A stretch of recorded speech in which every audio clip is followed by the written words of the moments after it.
Plus 7 का discuss होने वाला रहता था, अभी चैप्टर 8 का भी इनको कंप्लीट करते हैं। क्वेश्चन नंबर 1 है which one of the following enthalpies of formation can not be measured directly. कौन सी एंथैल्पी हम डायरेक्टली मेजर नहीं कर सकते। मैंने आपको बताया था कि हेसिस लॉ हम कब यूज करते हैं, ठीक है। हेसिस लॉ हम यूज करते हैं कि जब कार्बन मोनोऑक्साइड के लिए इसी तरह से कुछ ऐसे ऑक्साइड्स जिनकी प्रोटेक्टिव लेयर बन जाती है, जैसे B2O3, इस तरह Al2O3 और जितने भी आयनिक कंपाउंड हैं इनकी लैटिस एनर्जी मेजर करने के लिए, ठीक है। तो इनकी एंथैल्पी हम डायरेक्टली मेजर नहीं कर सकते। करेक्ट आंसर डेल्टा होगा, ऑल ऑफ दीज, ठीक है। यानी lattice energy for ionic compound, इस तरह से enthalpy formation of carbon monoxide, enthalpy formation of boron oxide, इनको हम कैलरीमीटर से मेजर नहीं कर सकते, डायरेक्टली मेजर नहीं कर सकते, इनके लिए हेसिस लॉ रिक्वायर्ड होता है। करेक्ट आंसर डेल्टा है। Question number 2, enthalpy of combustion of food, fuel and other compounds can be measured accurately by हाँ जी बॉम्ब कैलोरीमीटर, ठीक है। एंथैल्पी ऑफ कंबस्शन जब हम फाइंड करते हैं, मैंने आपको बताया था कि हम बॉम्ब कैलोरीमीटर यूज करते हैं, बीटा आंसर है। क्वेश्चन नंबर 3 है carbon number 2 in the structure, ये इसमें कहते हैं carbon number 2 shows a type of hybridization. अब कार्बन नंबर 2 में देखें शाबाश बॉन्ड कितने बने हुए हैं, मैंने आपको बताया था डबल बॉन्ड और ट्रिपल बॉन्ड को सिंगल बॉन्ड ही काउंट करते हैं।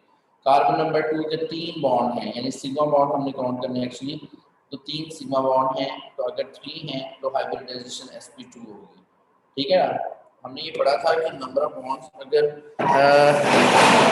सिग्मा बॉन्ड के लिए बेटा जी मैंने बताया था कि अगर ये 2 है तो sp3 है तो sp2, 4 है तो sp3, ठीक है, 5 है तो dsp3 और 6 है तो d2sp3, ठीक है बेटा। तो इसका मतलब है कि यहाँ पे देखें ये है CH2 नेक्स्ट CH, ये डबल बॉन्ड आ गया, ठीक है। फिर उसके बाद CH2 CH3, इसके बॉन्ड्स काउंट करेंगे, हाइड्रोजन को शो करेंगे, 1 2 and 3, तो 3 है तो sp2, ठीक है। नेक्स्ट है क्वेश्चन नंबर 4। क्वेश्चन नंबर 4 है percentage of s character in hybrid orbitals which indicate shortest bond length. पहले तो ये बताइए शॉर्टेस्ट बॉन्ड लेंथ कैसे होगी। जितने नंबर ऑफ बॉन्ड्स बढ़ते जाते हैं बॉन्ड लेंथ कम होती जाती है। जैसे कार्बन कार्बन सिंगल बॉन्ड है तो बॉन्ड लेंथ ज्यादा है, कार्बन कार्बन डबल बॉन्ड में बॉन्ड लेंथ कम हो गई, कार्बन कार्बन ट्रिपल बॉन्ड में बॉन्ड लेंथ और कम हो जाती है। तो शॉर्टेस्ट बॉन्ड लेंथ ये है और इसमें हाइब्रिडाइजेशन कौन सी है, sp, ठीक है। तो sp है तो इसका मतलब इसमें 50% s होगा और 50% p होगा, तो करेक्ट आंसर इज 4, ठीक है जी। करेक्ट आंसर क्या होगा, 4। sp hybridization shortest bond length के लिए होती है। नेक्स्ट है number 5, in which of the following central atom is sp2 hybridized। हाँ जी किसमें सेंट्रल एटम जो है वो sp2 हाइब्रिडाइज्ड होगा। सेंट्रल एटम sp2 हाइब्रिडाइज्ड है बेटा डेल्टा में, क्योंकि मैंने आपको बताया था कि इसमें हमने ये बात की थी कि सिंगल इलेक्ट्रॉन को काउंट नहीं ना करते हम। जैसे कार्बन में एक इलेक्ट्रॉन है तो ये 3 50%, ठीक है बेटा।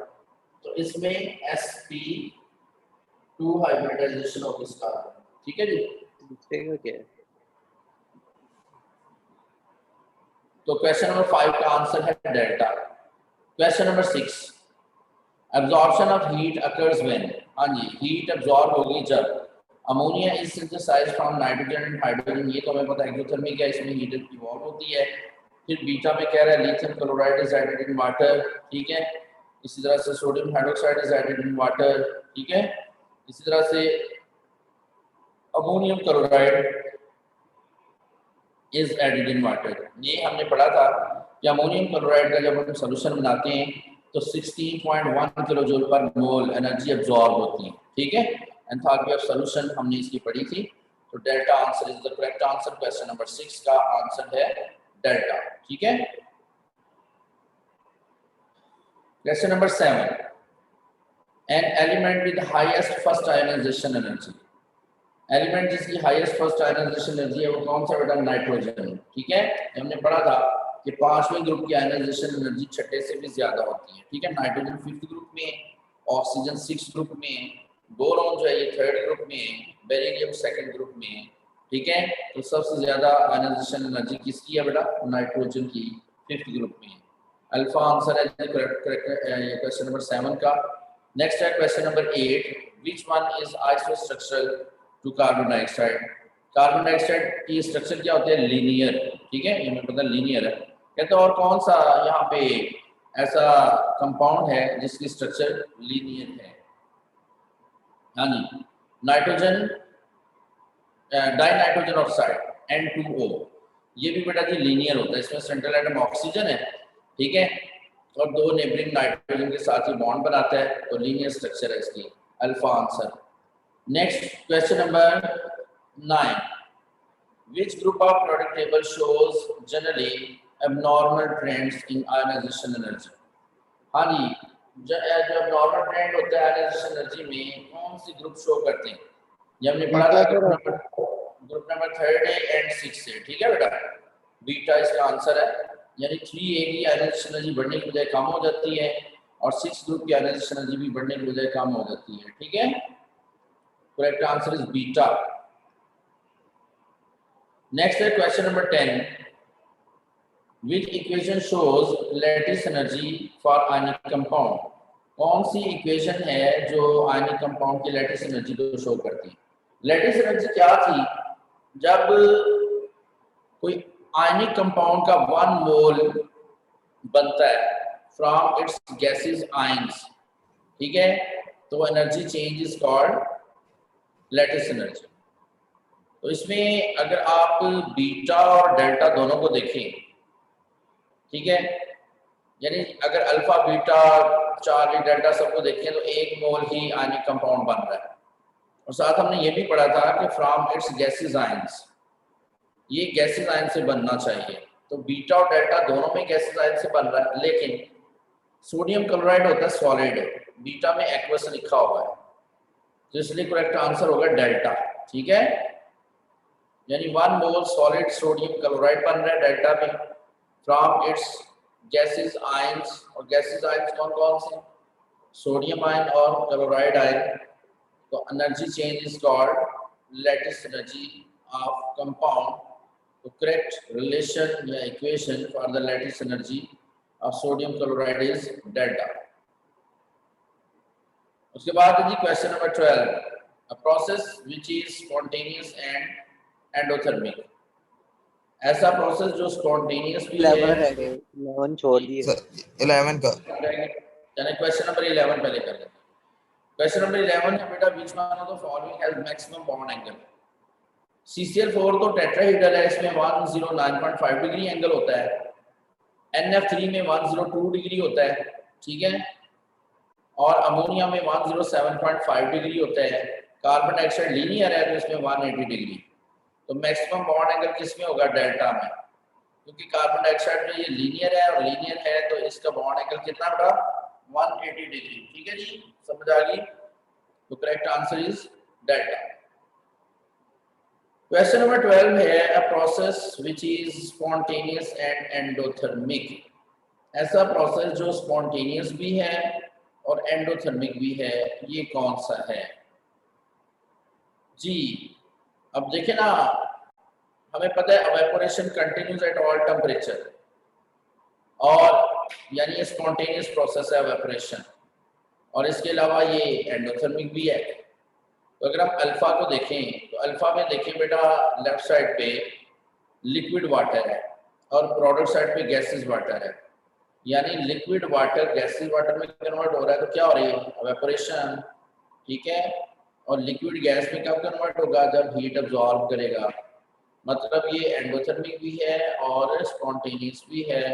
Correct answer is alpha. Question number 12 का आंसर क्या है बेटा? अल्फा।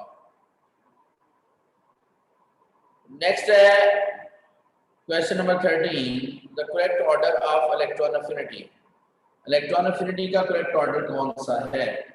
याद रखें बेटा, सबसे ज्यादा इलेक्ट्रॉन अफिनिटी जो है वो होती है क्लोरीन की, ठीक है। सबसे ज्यादा इलेक्ट्रॉन अफिनिटी किसकी है? क्लोरीन की, ठीक है, फिर ब्रोमीन, फिर फ्लोरीन, फिर आयोडीन। तो करेक्ट आंसर बीटा, ठीक है। एक बार फिर सुन लीजिए, सबसे ज्यादा इलेक्ट्रॉन एफिनिटी जो है वो किसकी है? क्लोरीन की, ठीक है। और इस तरह से, एक मिनट,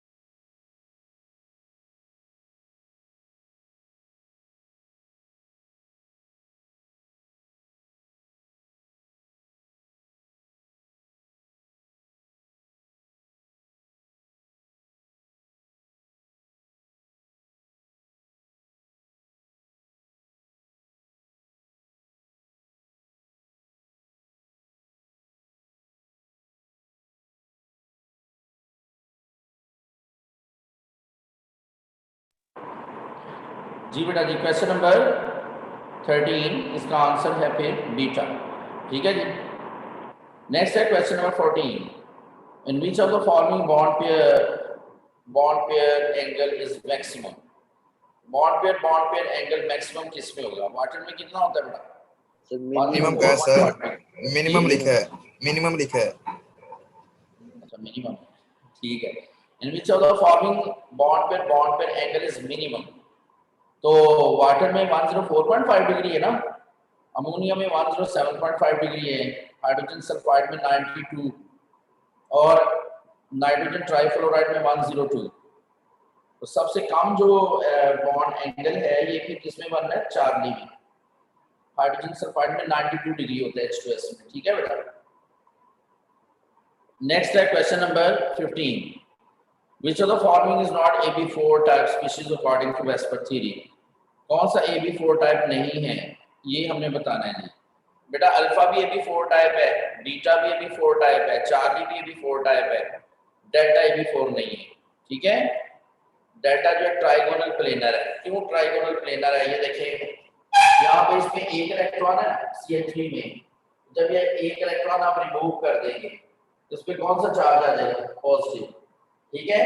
तो अब ये पॉजिटिव चार्ज आ गया, अब ये इस तरह से नहीं होगा, बल्कि कार्बन में चूंकि कोई इलेक्ट्रॉन ही नहीं रहा इसके अलावा, और कोई 3 इलेक्ट्रॉन इसके वैलेंस शेल में, तो हाइड्रोजन इस तरह से अटैच होंगे और ट्राइगोनल प्लेनर स्ट्रक्चर बनेगा, ठीक है।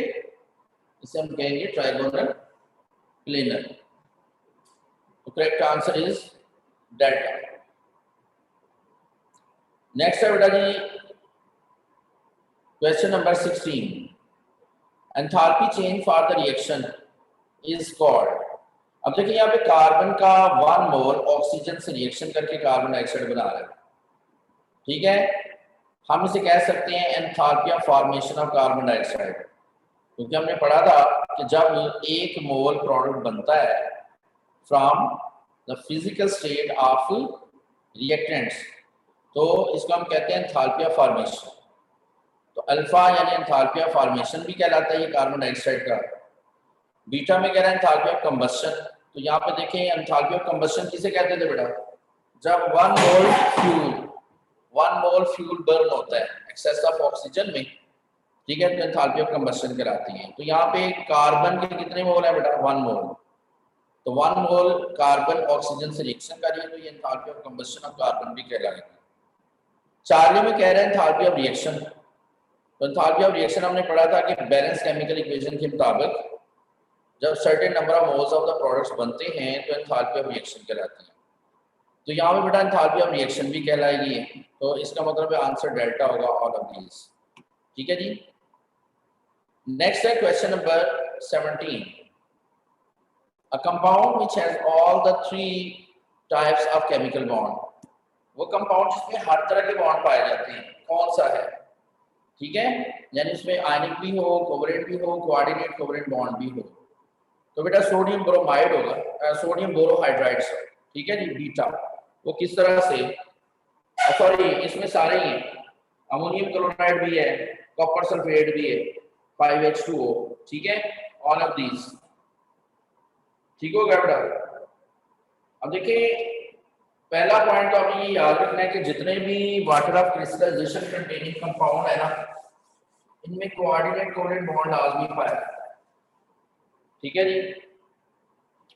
कॉपर सल्फेट पहले नंबर पे CuSO4, इनके दरमियान बॉन्ड बना, कॉपर सल्फेट आयनिक बॉन्ड बन गया। सल्फेट में कोवेलेंट बॉन्ड भी पाए जाते हैं, ठीक है ना, SO4 नेगेटिव। तो इसका मतलब है कि ये आयनिक कंपाउंड, ये आयनिक बॉन्ड बन गया, ये इसके दरमियान कोवेलेंट बॉन्ड है, और 5 वाटर ऑफ क्रिस्टलाइजेशन। तो वाटर ऑफ क्रिस्टलाइजेशन जो होते हैं ना, ये कोऑर्डिनेट कोवेलेंट बॉन्ड बनाते हैं, यानी लिगेंड बन जाते हैं। तो हर तरह का बॉन्ड पाया जा रहा है, आयनिक भी, कोवेलेंट भी, कोऑर्डिनेट कोवेलेंट बॉन्ड भी। फिर सोडियम बोरोहाइड्राइड है। बोरोहाइड्राइड जो होता है ना बेटा, ये देखें, बोरोन वैलेंस में 3 इलेक्ट्रॉन और 3 हाइड्रोजन से इसने बॉन्ड बनाए प्लस H नेगेटिव। मतलब H नेगेटिव के पास क्या होता है, एक इलेक्ट्रॉन पेयर है। तो बोरोन क्या करता है, इस इलेक्ट्रॉन पेयर को अपनी तरफ अट्रैक्ट करता है। ठीक है, तो ये बन गया बेटा BH4 और पूरे स्फीयर पे नेगेटिव चार्ज है। ठीक है, ये बोरोहाइड्राइड। फिर सोडियम पे पॉजिटिव चार्ज, बोरोहाइड्राइड पे नेगेटिव, सोडियम बोरोहाइड्राइड, ये आयनिक कंपाउंड बन गया। इसी तरह से बेटा अमोनियम, आपको पता है अमोनियम में भी कोऑर्डिनेट कोवेलेंट बॉन्ड पाया जाता है। ठीक है, कोवेलेंट भी पाया जाता है, और अमोनियम क्लोराइड में आयनिक कंपाउंड बन जाएगा। तो ऑल ऑफ दीज, ठीक है जी। Correct answer is delta. Question number 18, which one is paramagnetic in nature? कौन सा पैरामैग्नेटिक इन नेचर होगा बेटा? O2 या O2-1 या N2-1, ऑल ऑफ दीज? नहीं भूल गया, मैंने आपको बताया था कि जब नंबर ऑफ इलेक्ट्रॉन होंगे ना 15, 16, 17, ठीक है, 15, 16, 17 तो पैरामैग्नेटिक होंगे। ठीक है, समझ आ गई? ऑक्सीजन में 16 इलेक्ट्रॉन यस सर। नाइट्रोजन में 15 इलेक्ट्रॉन है नाइट्राइड फॉर्म में, और ऑक्साइड O2-1 जो है ये 17 है। All of these. Next question number 19, enthalpy of atomization of hydrogen is 218 kilojoule per mole. Enthalpy of formation of hydrogen from the gaseous atom. यहाँ पे कहता है जी एंथैल्पी ऑफ एटमाइजेशन 218 है। ठीक है, ये इक्वेशन की समझ आ रही है? Yes sir. इसमें देखिए 1 मोल एटम बन रहे हैं, तो एंथैल्पी ऑफ एटमाइजेशन 218 है। जब हम 1 मोल एटम जो बने इनको रिएक्टेंट में कन्वर्ट करेंगे तो इतनी एनर्जी इवॉल्व होगी, -218 हो जाएगा। लेकिन 2 मोल एटम असल में मिलेंगे 1 मोल हाइड्रोजन मॉलिक्यूल बनाने के लिए, तो इसको हम 2 से मल्टीप्लाई करेंगे तो -436 किलो जूल पर मोल आंसर आ जाएगा, बीटा। ठीक है बेटा, अब वो कैसे, ये देखिए दोबारा रिपीट कर दो। ये देखो बेटा, हाफ H2 H बना रहा है, enthalpy change is positive 218 kilojoule पर मोल। अब अगर हम इससे ये बनाएं, यानी 1 mole atom half mole hydrogen molecule बनाएगा ना, तो जितनी एनर्जी अब्सॉर्ब हुई थी उतनी एनर्जी क्या हो जाएगी, इवॉल्व।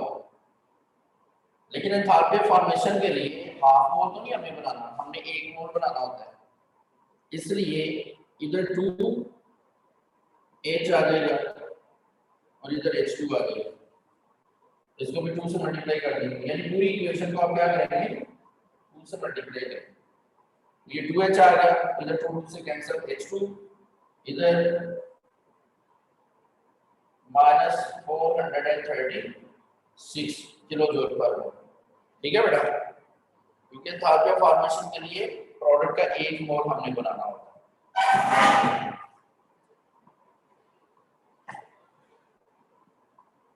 नेक्स्ट इसका आंसर फिर आ गया बीटा,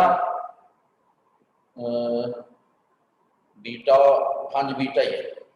नेक्स्ट है question number 20, a molecule which does not have zero dipole moment. हाँ जी, मॉलिक्यूल जिसका जीरो डाइपोल मोमेंट नहीं होता, कार्बन मोनोऑक्साइड का जीरो डाइपोल मोमेंट नहीं है बेटा, 0.112 डिबाई इसका डाइपोल मोमेंट होता है। कितना? 0.112 डिबाई। BF3 का जीरो डाइपोल मोमेंट है, एथीन का जीरो डाइपोल मोमेंट है, ट्रांस 2 ब्यूटीन जो है ये भी जीरो डाइपोल मोमेंट होती है, लेकिन सिस 2 ब्यूटीन जो है ये जीरो नहीं होगा। ठीक है, ट्रांस वालों के डाइपोल मोमेंट जीरो होते हैं आमतौर पर, क्योंकि वो सेम ग्रुप अपोजिट साइड में चले जाते हैं ना, तो डाइपोल मोमेंट कैंसिल हो जाएंगे। जैसे ये देखें 2 ब्यूटीन की बात कर रहे हैं ना,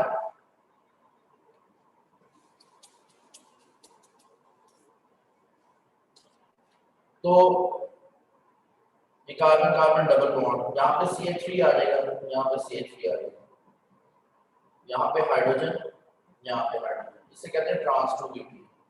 ठीक है, तो ये डाइपोल मोमेंट इक्वल होंगे ना, अपोजिट साइड में कैंसिल हो जाएंगे। तो ये डाइपोल मोमेंट और ये डाइपोल मोमेंट इक्वल होंगे, अपोजिट साइड में कैंसिल हो जाएंगे। लेकिन अगर सिस होता तो ये सेम ग्रुप सेम साइड पे आते, फिर ये कैंसिल नहीं होते, तो इसलिए यहाँ पे डाइपोल मोमेंट जीरो आ जाएगा। ठीक है बेटा, क्लियर है? नेक्स्ट उसके बाद है जी question number 21, in which of the following molecules all bonds are polar but molecule is non polar. Bonds polar हैं लेकिन मॉलिक्यूल नॉन पोलर है, कहते हैं ये बताइए कौन सा है। वाटर हमें पता मॉलिक्यूल ही पोलर है, एथेनॉल भी मॉलिक्यूल पोलर है, क्लोरीन नॉन पोलर है लेकिन इसके बॉन्ड भी नॉन पोलर ही है। कहता है कि मॉलिक्यूल जो है वो नॉन पोलर होना चाहिए लेकिन उसके बॉन्ड पोलर होने चाहिए, तो आंसर इज CCl4। ठीक है, क्यों? ये देखिए, ये कार्बन सेंट्रल एटम, ये क्लोरीन अटैच, तो टेट्राहेड्रल स्ट्रक्चर बन गई, डाइपोल मोमेंट जीरो हो गया।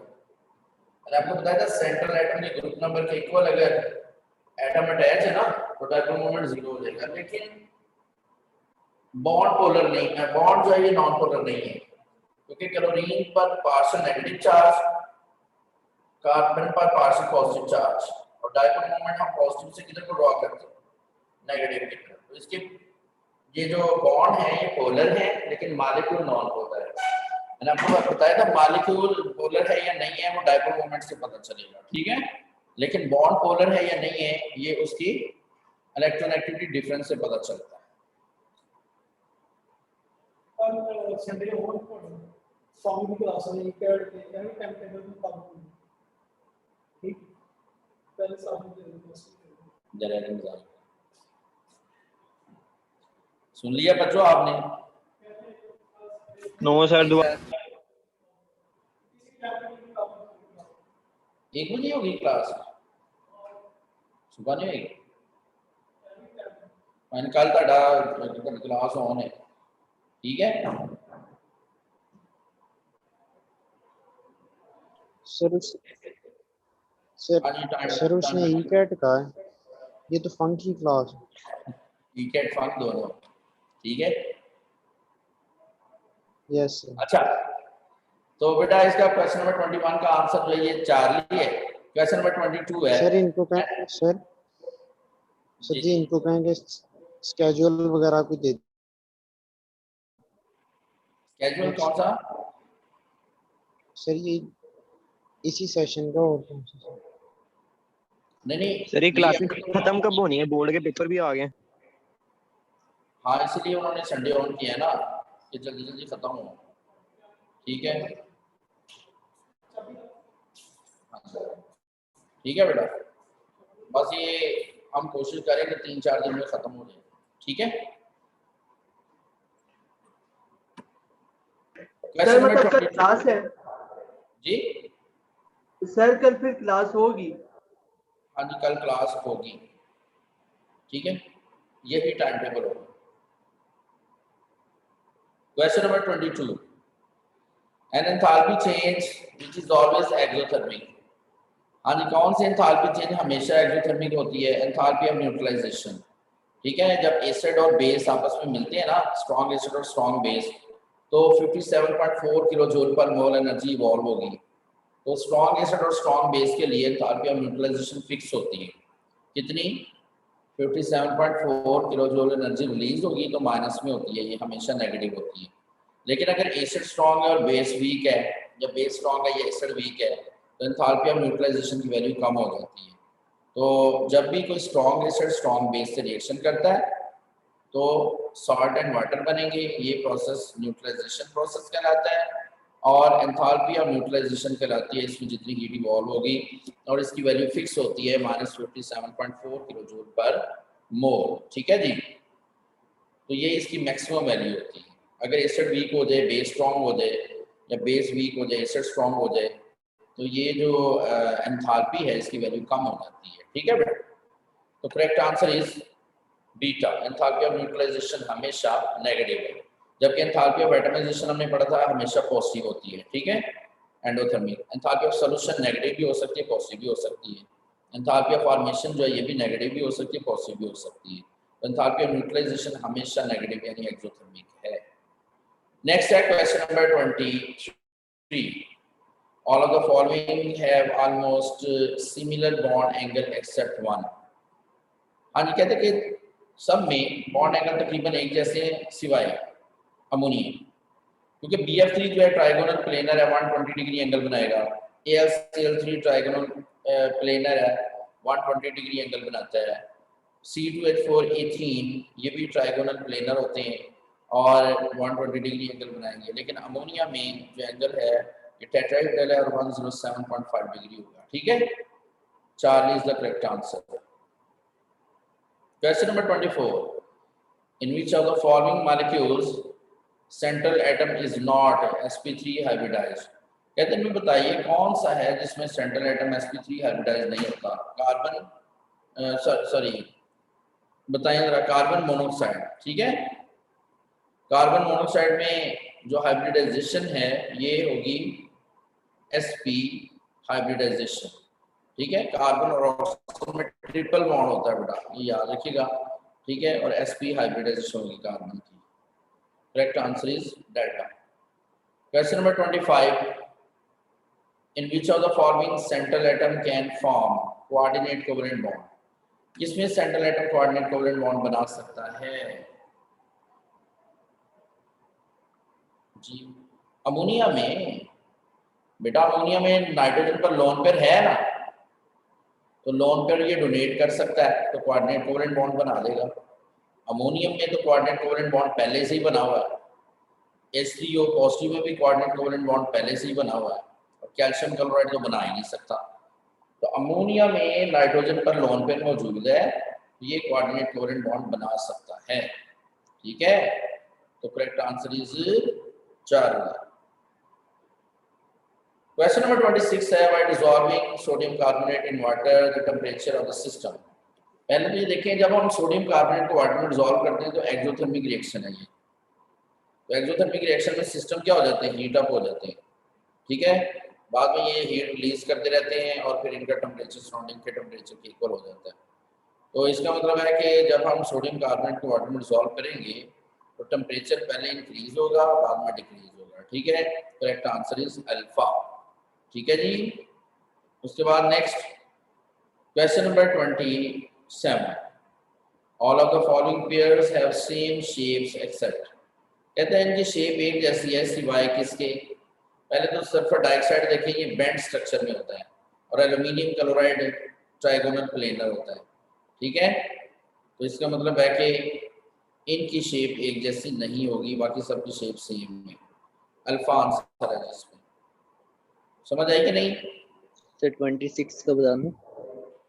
26 में ना ये एक्सोथर्मिक रिएक्शन होता है, जब सोडियम कार्बोनेट को वाटर में डिसॉल्व करते हैं ना तो -25 किलो जूल पर मोल एनर्जी रिलीज होती है। ठीक है, तो एक्सोथर्मिक है ये। एक्सोथर्मिक में हमेशा सिस्टम पहले हीट अप हो जाते हैं, बाद में वो एनर्जी रिलीज करते रहते हैं, और फिर कहीं जाके इनका टेम्परेचर सराउंडिंग के टेम्परेचर के इक्वल होता है। तो पहले ये हीट अप होता है और बाद में ठंडा हो जाता है, यानी फर्स्ट सिस्टम का टेम्परेचर फर्स्टली बढ़ेगा, इंक्रीज होगा, देन डिक्रीज होगा। ठीक है, तो अल्फा आंसर है। क्वेश्चन नंबर 26 का। क्वेश्चन नंबर 27 में है जी all of the following pairs have same shape except alpha. Sulphur dioxide भी बेंड स्ट्रक्चर में होगा क्योंकि सल्फर पर एक लोन पेयर है जबकि एल्यूमिनियम क्लोराइड जो एक ट्राइगोनल प्लेनर होता है। ठीक है बेटा, हो जाएगा। नेक्स्ट है question number 28। whenever a reaction is endothermic then it means that, जब रिएक्शन एंडोथर्मिक होता है इसका क्या मतलब है? हाँ जी, एंडोथर्मिक में हीट, एंडोथर्मिक में ना हीट अब्सॉर्ब होती है, तो हमें पता है ना। तो हीट अब्सॉर्ब कब होगी? जब सिस्टम का टेम्परेचर कम हो जाएगा। जब सिस्टम का टेम्परेचर, जैसे बीकर है उसमें हमने रिएक्शन करा हीटर, वो एक एंडोथर्मिक प्रोसेस है। तो बीकर का टेम्परेचर ठंडा हो जाएगा, यानी बीकर ठंडा हो जाएगा, टेम्परेचर कम हो जाएगा, फिर हीट सराउंडिंग से बीकर की तरफ आएगी, तो हम कहेंगे एंडोथर्मिक प्रोसेस है। इसका मतलब है कि heat of the system decreases. ठीक है बेटा, whenever a reaction is endothermic then it means heat of the system decreases, system का टेम्परेचर कम हो जाता है। Question number 29, which of the following has maximum bond angle?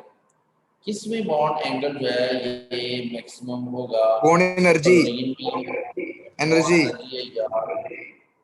ठीक है, which of the following has the maximum bond energy? Bond energy सबसे ज्यादा किसकी होगी बेटा? क्लोरीन की। ठीक है, क्योंकि फ्लोरीन में बॉन्ड एनर्जी हमने पढ़ा था कि एक्सेप्शन केस हो जाता है। लोन पेयर, दोनों फ्लोरीन पे 3 लोन पेयर हैं जिनकी रिपल्शन की वजह से बॉन्ड बड़ी जल्दी ब्रेक हो जाता है। ये देखिए, ये फ्लोरीन, ये फ्लोरीन,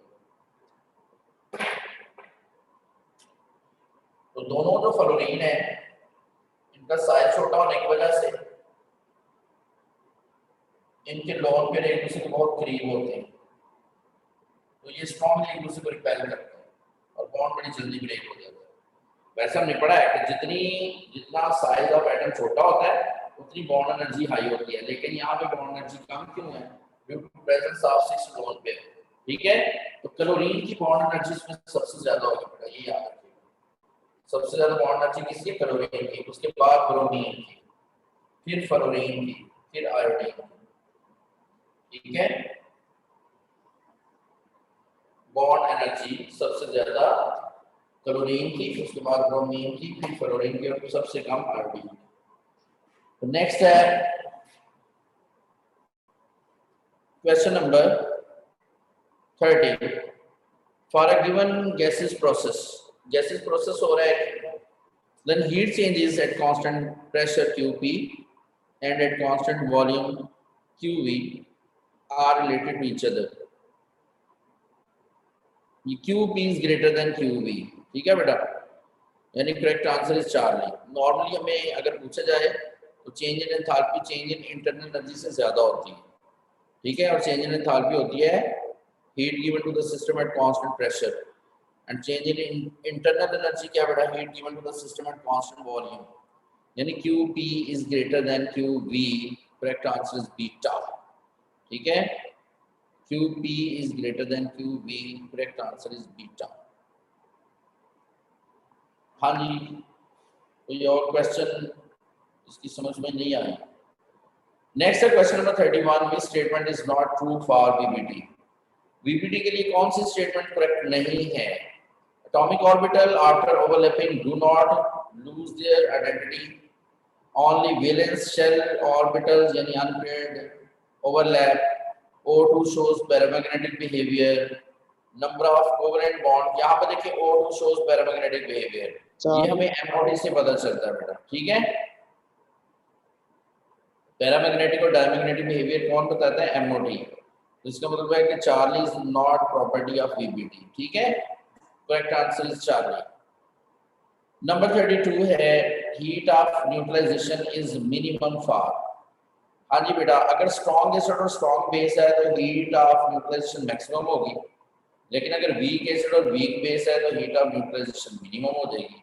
तो अल्फा में दोनों वीक हैं, अमोनियम हाइड्रोक्साइड भी वीक बेस है और एसिटिक एसिड भी वीक एसिड है, तो इनसे minimum heat of neutralization evolve होगी। ठीक है, बीटा में बेस स्ट्रॉन्ग है, एसिड भी स्ट्रॉन्ग है, चार्ली में बेस स्ट्रॉन्ग है, एसिड भी स्ट्रॉन्ग है, डेल्टा में बेस स्ट्रॉन्ग है, एसिड भी स्ट्रॉन्ग है, तो वीक बेस और weak acid is in alpha, ठीक है, इसमें मिनिमम एनर्जी रिलीज होगी। Number 33, maximum ionic character is exhibited by, जितना इलेक्ट्रोनेगेटिविटी डिफरेंस ज्यादा होगा आयनिक कैरेक्टर उतना ज्यादा होगा, तो सीजियम फ्लोराइड इसका आंसर है, ठीक है। मैक्सिमम आयनिक कैरेक्टर, सीजियम की इलेक्ट्रोनेगेटिविटी होती है बेटा 0.9 और फ्लोरीन की इलेक्ट्रोनेगेटिविटी है 4, तो 4 में से 0.9 माइनस कर दें, आंसर आ जाएगा 3.1, यानी इतना हाई इलेक्ट्रोनेगेटिविटी डिफरेंस आ रहा है, तो उसमें आयनिक कैरेक्टर मैक्सिमम होगा। वैसे भी बुक में लिखा हुआ है कि आयनिक बॉन्ड जब आप पढ़ते हैं ना तो उसमें लिखा हुआ है कि सीजियम फ्लोराइड का आयनिक कैरेक्टर जो है ये 92% है, ठीक है, NaCl का 72%। Next question number 34, enthalpy of formation of an ionic compound is this, total enthalpy change involved in the formation of the gaseous ions from the normal physical state is 280 kilojoule per mole, the enthalpy of lattice is, तो बेटा यहाँ पे मैंने आपको बताया था कि enthalpy of formation किसकी इक्वल होती है, lattice energy plus delta Hx, ठीक है, enthalpy of formation is equal to lattice energy plus delta Hx। अब आपने लैटिस एनर्जी फाइंड करनी है, डेल्टा Hx तो जब माइनस हो जाएगा, enthalpy of formation minus delta Hx is equal to lattice energy, ठीक है बेटा। enthalpy of formation हमें दी गई है -392 और माइनस डेल्टा Hx की वैल्यू भी हमें दी गई है जो कि 280 है, is equal to delta HL lattice energy। अब बेटा ये भी माइनस है, ये भी माइनस है, दोनों को ऐड कर देंगे, ठीक है, तो आपके पास इसका आंसर आ जाएगा, ठीक है जी, 400 672 जी, तो इसका आंसर आ जाएगा -672 चार्ली। क्वेश्चन नंबर 35 है, which one indicates enthalpy of atomization, कौन सा एंथैल्पी ऑफ एटमाइजेशन को शो करेगा, 1 मोल एटम बनने चाहिए, ठीक है जी, फ्रॉम इनिशियल फिजिकल स्टेट, तो अल्फा, सोडियम सॉलिड होता है ना बेटा, तो इसकी एलिमेंटल फॉर्म से गैसेस सोडियम बन रहे हैं 1 मोल, यानी कि एटम बन रहे हैं 1 मोल, ठीक है, alpha is correct answer. Question number 36, delta H and delta E for which of the following reaction is equal, number of moles of reactants, number of moles of products equal अगर होंगे gases state में तो फिर delta E और delta H equal होंगे, ठीक है बेटा। तो यहाँ पे हम बीटा से, बीटा में तो नंबर ऑफ मोल इक्वल ही नहीं है, चार्ली में सर, चार्ली में हाँ जी 4 मोल है, ठीक है, अल्फा क्यों नहीं ले रहे भला, क्योंकि उसमें एक सॉलिड है, Solid state। ठीक है, इसलिए चार्ली लेंगे, चार्ली में तो सारे फिर फेस aqueous सेम है, एक्वस है सारे के सारे, ठीक है। Next question number 37, which order of first ionization energy is incorrect, हाँ जी डेल्टा ना, क्योंकि नाइट्रोजन की आयनाइजेशन एनर्जी ऑक्सीजन से ज्यादा होती है, लेकिन डेल्टा में उसने लिखा है ऑक्सीजन की नाइट्रोजन से ज्यादा, तो delta is incorrect. Question number 38, which is not a state function, heat, हमने पढ़ा था हीट और वर्क ये स्टेट फंक्शन नहीं होते हैं, तो डेल्टा। नेक्स्ट है बेटा question number 39, molecule that have different geometry than other, किस मॉलिक्यूल की ज्योमेट्री दूसरों से डिफरेंट है, H3O पॉजिटिव जो है ना बेटा ये भी टेट्राहेड्रल में आएगा, ठीक है, ट्राइगोनल, यानी कि ये हम कह सकते हैं ट्राइगोनल पिरामिडल है, NH3 भी ट्राइगोनल पिरामिड है, PH3 भी, लेकिन SO3 जो है ट्राइगोनल प्लेनर है, तो डेल्टा इसका आंसर होगा, ठीक है जी, समझ आई कि समझा दूं, चलिए next question number 40. A species with functional fractional bond order is. किसका बॉन्ड ऑर्डर फ्रैक्शन में होगा? O2 का बॉन्ड ऑर्डर हमने पढ़ा था 2 होता है, तो O2 माइनस 2 का 3 हो जाता है. O2 प्लस 2 जो है ना, इसका भी फ्रैक्शन में नहीं होगा, चार्ली का फ्रैक्शन में होगा. ठीक है. नंबर ऑफ इलेक्ट्रॉन अगर ओड में आ जाएंगे ना तो फ्रैक्शनल बॉन्ड ऑर्डर हो जाता है. ठीक है. 39 का क्या सर? 39 का 39 का डेल्टा, ये ट्राइगोनल प्लेनर है ना, SO3.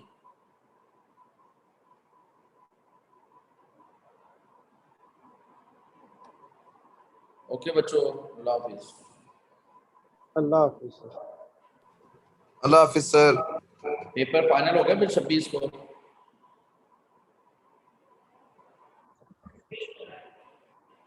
बस फिर 26 को ही है